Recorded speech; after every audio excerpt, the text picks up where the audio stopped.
မိ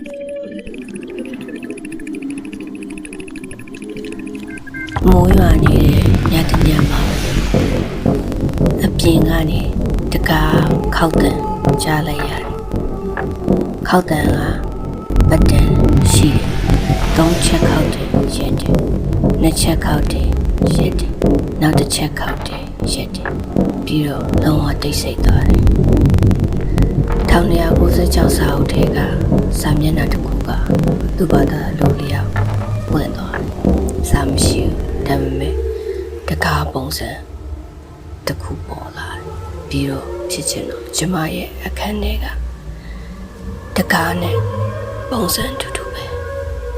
။ကျမတကားနာကိုကပ်လိုက်တယ်။ဒါပေမဲ့မဖွင့်သေးဘူး။တကားအုပ်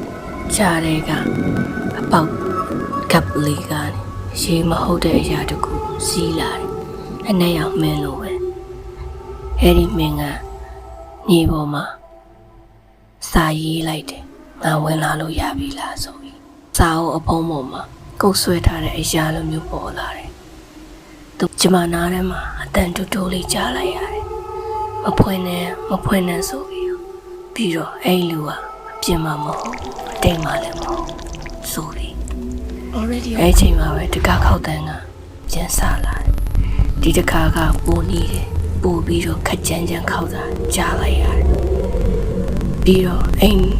ကျမရဲ့အခန်းထဲမှာနောက်တစ်ယောက်ကျမနောက်ကရှိနေတယ်လို့မျိုးဖြစ်ကနေကြည့်လိုက်တော့အရေးတစ်ခုကိုမြင်လိုက်ရတယ်။ဒါပေမဲ့ဒီခန်းထဲမှာကျမတယောက်တည်းရှိနေတယ်။စာအုပ်ထဲမှာလည်းစာတစ်ကြောင်းပို့လာတယ်။မင်းကတကားကိုဖွင့်မိတာပဲဆိုပြီးကျမနောက်လိုက်ကြည့်လိုက်တယ်။နောက်မှဘယ်သူမှလည်းမရှိဘူး။စာကြောင်းထပ်ပြီးတော့ပေါ်လာတယ်။တကားပြင်မှာရန်နေတဲ့သူကမင်းမ